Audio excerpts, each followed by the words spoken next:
नीतीश और अखिलेश के बीच जो सियासी खिचड़ी पक रही है उसकी महक दिल्ली तक महसूस हो रही है। लेकिन इसी उत्तर प्रदेश में एक ऐसा फैक्टर है जो इस खेल को खराब करने की पूरी कोशिश में है, और ये फैक्टर है मायावती का। क्योंकि मायावती ने अखिलेश के खिलाफ फिर से हुंकार भर दी है। पिछले दिनों उन्होंने समाजवादी पार्टी के समर्थन में एक ट्वीट किया था, जिसके बाद ये सवाल उठने लगा कि क्या मायावती फिर से अखिलेश के साथ मिलकर चुनाव लड़ेंगी। लेकिन बहस ज्यादा बढ़ती उससे पहले ही मायावती ने इस पर पूर्ण विराम लगा दिया।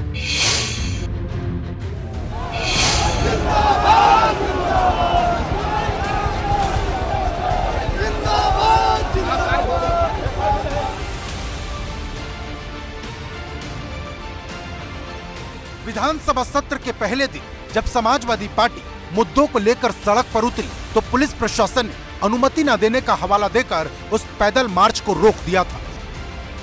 लेकिन पुलिस के इस एक्शन के बाद मायावती ने जो ट्वीट किया उसने एक नई बहस को पैदा कर दिया था। उन्होंने लिखा, विपक्षी पार्टियों को सरकार की जन विरोधी नीतियों और उसकी निरंकुशता और जुल्म ज्यादती को लेकर धरना प्रदर्शन करने की अनुमति नहीं देना भाजपा सरकार की नई तानाशाही प्रवृत्ति हो गई है। साथ ही बात बात पर मुकदमे और लोगों की गिरफ्तारी और विरोध को कुचलने की बनी सरकारी धारणा अति घातक है।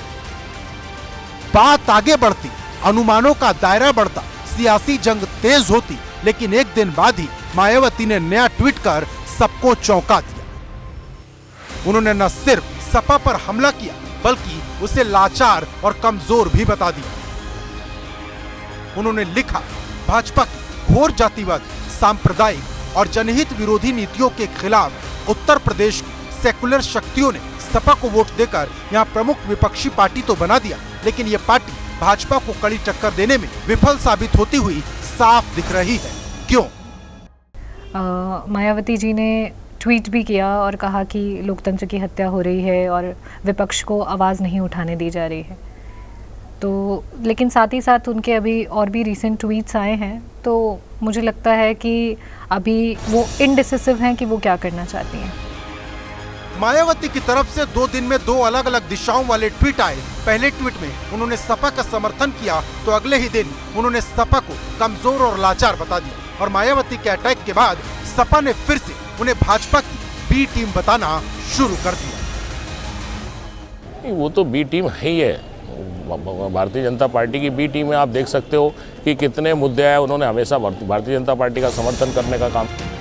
मायावती ने अपने ट्वीट के जरिए एक साथ कई बातों पर पूर्ण विराम लगाया। वो भाजपा के साथ साथ सपा पर भी हमला जारी रखेंगी। साथ ही उनके इस ट्वीट में उस रणनीति की भी झलक दिखी जो मुस्लिम वोटर को लेकर तैयार की जा रही, क्योंकि मायावती ने एक बार फिर ये बताने की कोशिश की कि जो मुस्लिम वोटर एकजुट होकर सपा के साथ खड़े हुए थे उसका कोई फायदा नहीं हो रहा।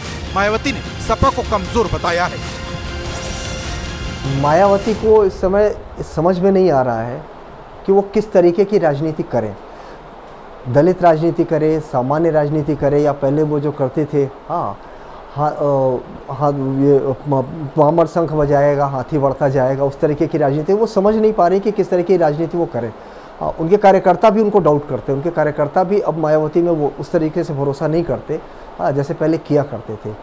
ले दे के मायावती के जाति के जो लोग हैं उसमें से 75% लोग अभी भी उनको पकड़े हुए, बाकी अन्य दलित जातियों ने मायावती को रिजेक्ट कर दिया है। ऐसा 3 साल बाद हुआ था जब मायावती ने किसी मुद्दे पर अखिलेश यादव का साथ दिया हो, लेकिन अगले ही दिन उन्होंने अखिलेश को भी आईना दिखा दिया। यानी इतना तो तय है कि 24 में फिर से मायावती अखिलेश का खेल खराब करने के लिए तैयार खड़ी होंगी। आप देखिए, उन्होंने सारे प्रत्याशी इस तरह से खड़े किए जिससे सपा के उम्मीदवार हारे, या गठबंधन जो हुआ था 2022 में विधानसभा चुनाव में विपक्ष हारे, तो उसका लाभ किसे मिला? अप्रत्यक्ष तौर पे बीजेपी को। तो इस बात के और पुख्ता कहने के कारण हो गए कि देखिए मायावती जी तो बीजेपी की बी टीम है। ये उन्होंने संदेश देने का, चाहे वो डर के कर रही हैं या कोई अंदरूनी समझौता है, लेकिन उनके सारे काम, उनके एक एक कदम ऐसा होता है जिससे लगता है कि भारतीय जनता पार्टी की बी टीम खड़ी हो गई। मायावती और अखिलेश जी का करीब करीब एक ही एजेंडा है, और बी टीम और ए टीम की बात नहीं है। मायावती जी चाहे अलग लड़ें चाहे अखिलेश के साथ लड़ें, मैं फिर कह रहा हूँ कि भारतीय जनता पार्टी 75+ में जीत करके पुनः देश के प्रधानमंत्री माननीय मोदी जी को बनाने में कामयाब है। अखिलेश और मायावती दोनों का अपना अपना लक्ष्य है। मायावती की कोशिश सपा को हराने की है, तो अखिलेश लगातार मायावती के खिलाफ बी टीम वाला नैरेटिव सेट कर रहे हैं। जो अखिलेश का ये इनको बी टीम कहने का वो है, आप जिस तरीके से देखिए ओवैसी को बी टीम कह दिया जाता है, उसको लोग मान लेते हैं। मायावती को बी टीम लोग कहते हैं तो उतनी आसानी से लोग मानते नहीं, लोग संदेह करते कि हो सकता है। यहाँ हो सकता है वाला क्वेश्चन मार्क जुड़ा होता है, ओवैसी के साथ ऐसा नहीं जुड़ा होता है। हाँ, उनको लगता है वो इसीलिए जाते ही हैं। हाँ, तो अंतर है। Bharatiya Janata party B team कोई नहीं बनाती। भारतीय जनता पार्टी अपने कार्यकर्ताओं पर विश्वास करती है। पंडित दीनदयाल उपाध्याय जी के जो वैचारिक विचारधारा थी, जो अनुष्ठान था, उसके मायावती ने साफ कर दिया है कि अब उनकी रणनीति क्या होने वाली है, क्योंकि मायावती लगातार मुस्लिम वोटर को जोड़ने की कोशिश में है, लेकिन उन पर भाजपा के बी टीम होने का आरोप जितना मजबूत होगा, बसपा उतनी ही कमजोर होती जाएगी और मायावती इसी आरोप से बाहर निकलने की कोशिश में जुटी हैं। लेकिन विरोधी इतिहास याद दिलाकर मायावती पर निशाना साधते हैं। 1994 में सरकार उत्तर प्रदेश में कैसे बनी भाजपा बसपा की, 96 में कैसे बनी, कैसे बिखराव हुआ 96 में, भाजपा ने फिर बसपा तोड़ दी, पहले मिलकर सरकार बनी और 2002 में फिर सरकार बनाई। तो ये राजनीति अनंत संभावनाओं का खेल है।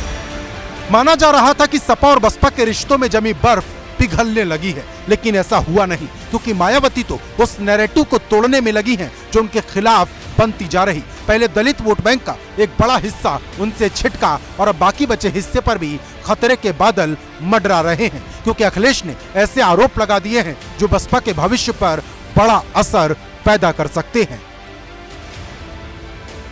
Bureau report, ABP Ganga.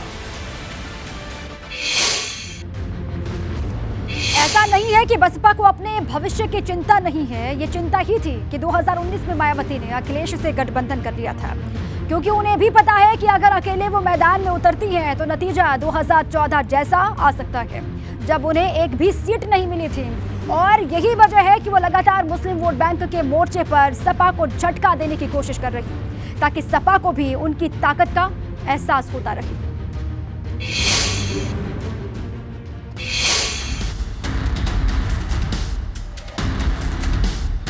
UP में जब जब चुनाव होते हैं, मुस्लिम वोटर पर निगाहें टिक जाती हैं। सवाल हर बार यही होता है कि सपा अपने वोट बैंक को बचा पाएगी या फिर मायावती और ओवैसी जैसे नेता इसमें सेंधमारी कर देंगे। हम तुमको वोट डालते रहेंगे, हम तुम्हारे लिए दरी बिछाएंगे, तुम्हारे सर पर ताज रखेंगे और हम भीख का कासा लेकर अपने बच्चों की जिंदगी की भीख मांगेंगे। हम कब तक अपने दिल की ख्वाहिश को इन तमाम पार्टी के सियासी नेताओं के खत्मों में लाकर अपने ख्वाबों को बिछा देंगे? याद रखो, आपके ख्वाब आप पूरा करेंगे, आपकी मंजिल आप तय करेंगे, आपके फैसले आप करेंगे, आपका वोट आपकी पार्टी को मिलेगा इंशाअल्लाह। 22 के चुनाव में ओवैसी और मायावती दोनों का दांव फेल हो गया, लेकिन क्या 24 के चुनाव में सपा इस रवायत को बरकरार रख पाएगी? क्योंकि आजमगढ़ के उपचुनाव में मायावती ने जो झटका दिया, उसकी याद 24 तक आते आते हर रोज सताती रहेगी। जो हमारे मुस्लिम भाई बहन हैं, वो हमारे समाजवादी पार्टी का परिवार हैं और वो हमेशा और हमेशा हमारे साथ ही रहेंगे। परिवार कभी भी अलग नहीं होता है। आज की तारीख में कोई भी मुस्लिम मायावती जी पे विश्वास करने को तैयार नहीं है, क्योंकि उन्होंने ये सिद्ध कर दिया है कि वो भारतीय जनता पार्टी की बी टीम है। मायावती पर बी टीम के नैरेटिव को सपा हर रोज मजबूत कर रही, क्योंकि उसे पता है कि अगर कहीं कोई खेला हो गया तो सिर्फ आजमगढ़ ही नहीं बल्कि कई सीटों पर इसका चुभने वाला असर पड़ जाएगा। लेकिन कुछ लोग ये भी कहते हैं कि आजमगढ़ में प्रत्याशी वाला फैक्टर था, जो बाकी जगह होगा इस पर संदेह है। मुस्लिम मायावती पर विश्वास करने से डर रहा है, वो कतरा रहा है उस पर विश्वास करने से।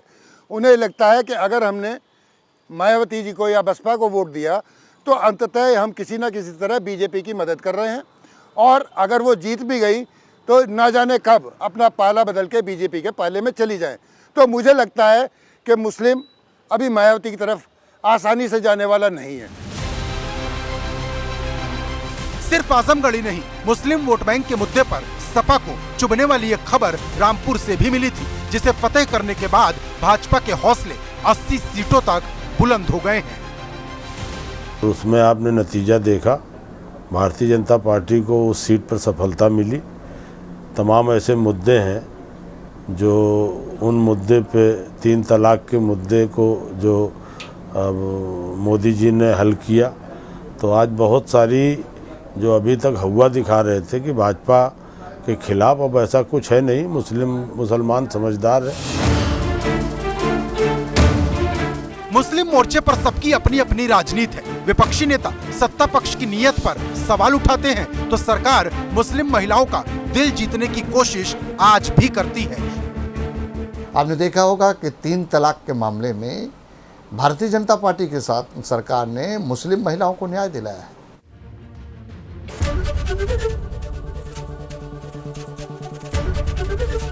एबीपी गंगा, खबर आपकी, जुबान आपकी।